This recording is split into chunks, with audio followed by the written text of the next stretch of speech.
Right. Thomas, thanks so much for joining us. Thanks, Jeremy. So Hugging Face, as many of you probably know, is a repository of open source and open weight AI models. And for a long time, it really seemed like the open weight models or the open source models weren't quite as capable as those that were being developed as proprietary models by some of the leading tech companies like Anthropic or OpenAI. But then along came DeepSeek and its R1 model back in January. And can you tell us just, from your view, what the significance of that moment was, and what's really kind of changed with open source since DeepSeek? Yeah, I often call this moment the ChatGPT moment for open source AI, which is just like ChatGPT was the moment the whole world kind of discovered AI, I would say, outside of the AI sphere. I feel like DeepSeek was the moment the whole world discovered there was kind of this open source AI stuff, outside of the open source field. So for us, we've seen the DeepSeek team shipping extremely impressive models since more than 18 months, I would say. So we were not very surprised to see this model, but I think that's really the moment people discovered that existed. This being said, I still think a lot of people didn't really understood what it was, right? So a lot of people thought you had to go through Chinese servers to use it, or through the Chinese government app, or through DeepSeek. But the reality is an open source model, an open weights model, is basically a model you can download and use on your own laptop. Nobody's going to check what you send. And that's the main interest of open weights model, is the privacy is very strong because you don't send your data to an external provider or server. So this is this moment for open source. But the main reason this became famous is because for the first time, we had a model that was really challenging the performance of OpenAI or Anthropic model, and on some benchmark actually beating them. So now OpenAI have catched up, and the O3 or 4 models are, I think, again, above this threshold. But DeepSeek R2 is coming, so I think the jury is still out. So basically, there is now a blurry, I would say, line, and I think everyone probably has this feeling, which is it's getting hard to really tell what is the best model. They all seem like this top model, O3, the latest Anthropic, Gemini, DeepSeek, they all seem to be actually very close in performances. I know there's this concern, actually, that benchmarks are becoming kind of meaningless. What are you guys doing at Hugging Face in that regard, in terms of trying to make sure that there are benchmarks that people can actually rely on to see which of these models is better at a particular task than another one? Yeah, it's a good point. I think the world of benchmark has evolved a lot. So we used to have this very academic benchmark. They were mostly measuring the knowledge of the model. I think the most famous being MMLU, which was basically a set of like graduate level or PhD level question the model had to answer. These benchmarks are mostly all saturated right now. And the most interesting is, I think, are two types of benchmark going into 2025. The first one are more agentic benchmark, where the models are not only asked to answer on the fly, knowledge question, but actually to do tasks. So I think there is still a lot of question around how to measure this. And the second part is, I think, benchmark that are more, adapted to each use case or each application. We have released just 3 weeks ago an interesting project on this, which is called Your Bench. So I can talk a little bit about it. Basically, in Your Bench, you'll give a couple of documents of the type of work that you do, or like if you're in a company working on legal domain, you put a couple of legal documents, and it automatically generates for you a specific benchmark for your documents that you can then apply on different models to see which one is actually good for your applications. Because if these models are all roughly the same on this academic benchmark, it doesn't really mean they're all exactly the same on each vertical use case, of course. Right, of course. I just want to remind you, I will come to the audience for questions in a moment, so please think of your questions. But first, about a month ago, Hugging Face made a big announcement that it was acquiring a company called Pollen Robotics, which is a French company that makes an open source humanoid robot. And this was a big shift for you guys. I mean, you guys had always been doing software. Now suddenly you bought a robotics company. Why? Why did you buy a robot company? Why? I think it makes a lot of sense for 2 reasons. The first one is we're always trying to understand where AI is going, right? So when we started, we were a game company. We discovered open source. Then we kind of bet it on text AI, and then we expanded to video and to speech, basically trying to follow where AI is going, and in each of these areas to try to build open source communities of people who are building AI. What I've seen in the past 18 months is that robotics is on a path to become, yet another field that AI will tackle successfully, which means I'm pretty confident that in 2 years, if we are here sitting again at the 14 conference, we'll have robots around that will be maybe serving drinks or whatever. I don't know, maybe interviewing me, or I'll be a robot. Maybe. We don't know yet. That doesn't sound good. But what we see is that preemption, walking, all these kind of complex tasks are getting solved now.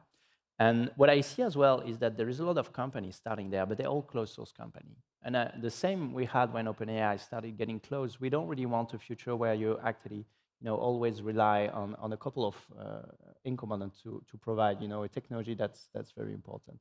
So we started 1 year ago with a software project called The Robot, which was led by Remy, who joined us from Tesla, where he worked on the Tesla robots.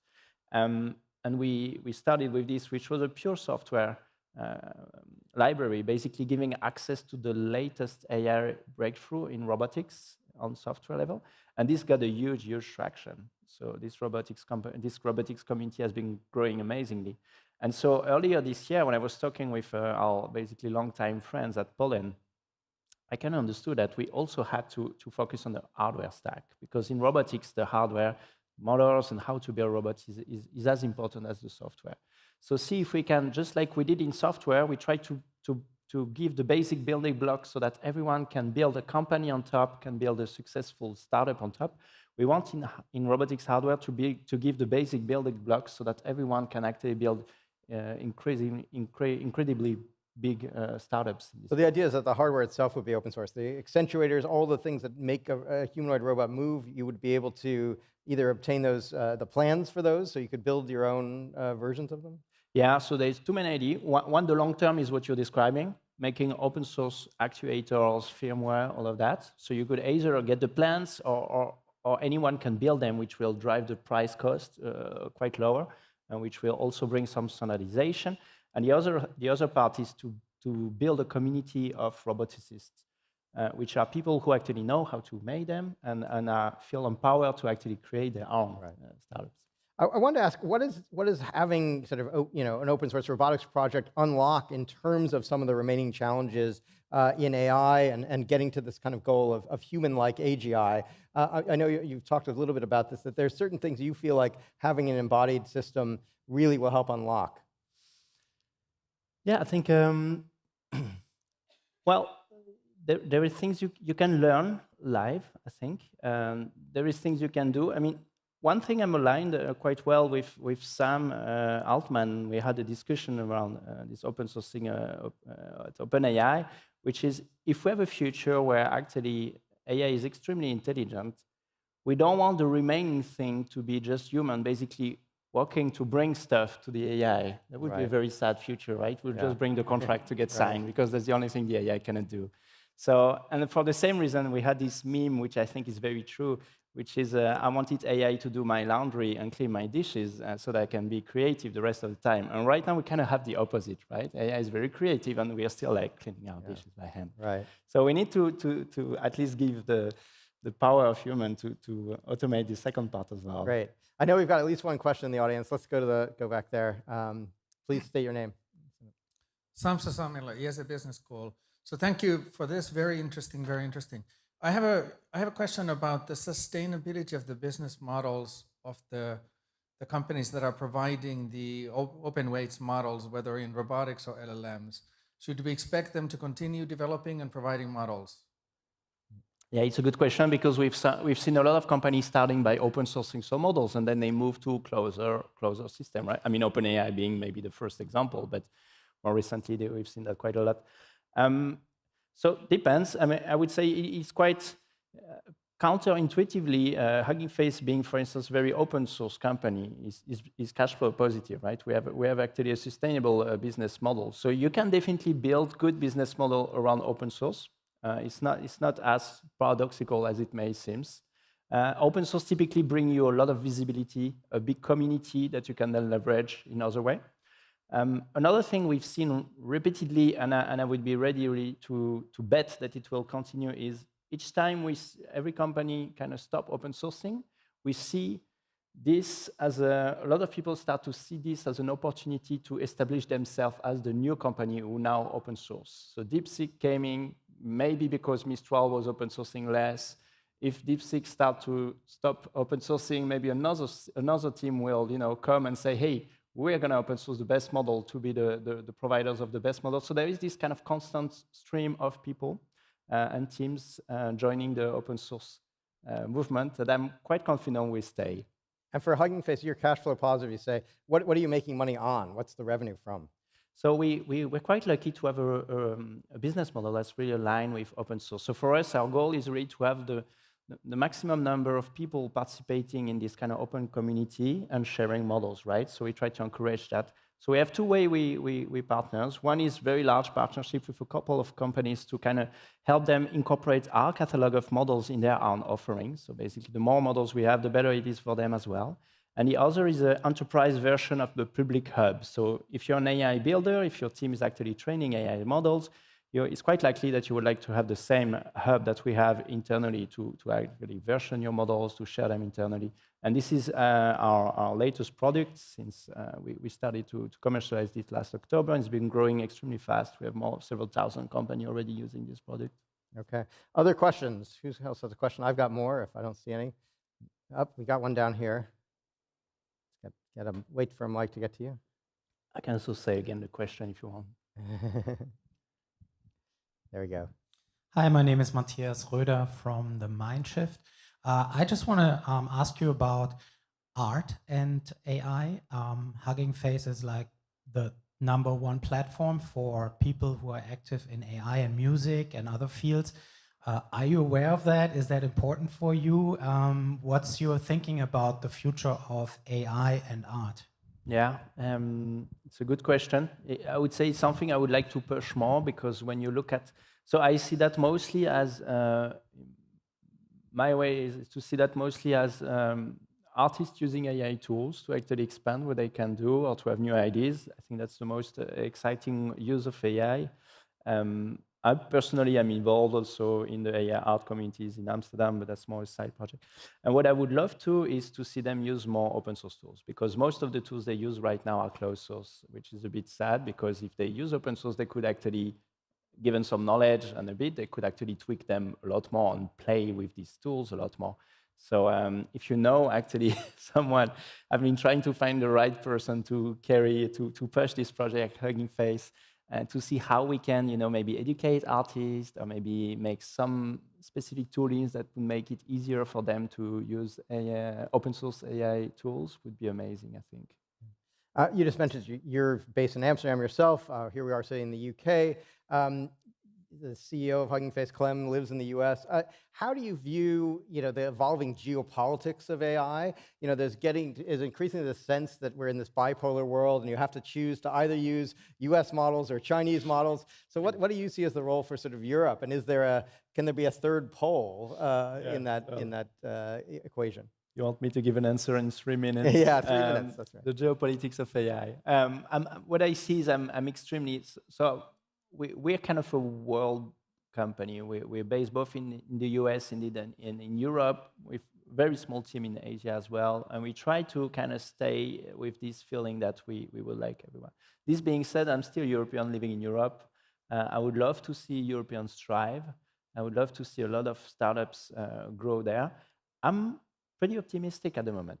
I think I see amazing young teams starting. I think the move from a big focus that we had last year on only foundation models and only talking about the cost of training them, the move from that to what we see now, which is basically people assuming this foundation model exists, you have a lot of them, you can choose, take the best of them, and actually focusing on building application is very exciting, because this can be built with small teams in Europe. I see a lot of teams. I mean, maybe the biggest thing we saw recently was Lovable emerging out of Stockholm, but there's many other teams that are basically growing, making amazing apps.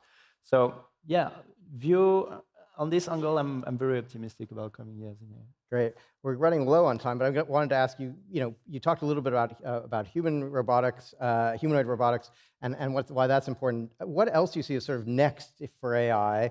And do you think that our current kind of architectures, these transformer-based architectures, will really get us to the level that we want to get to next?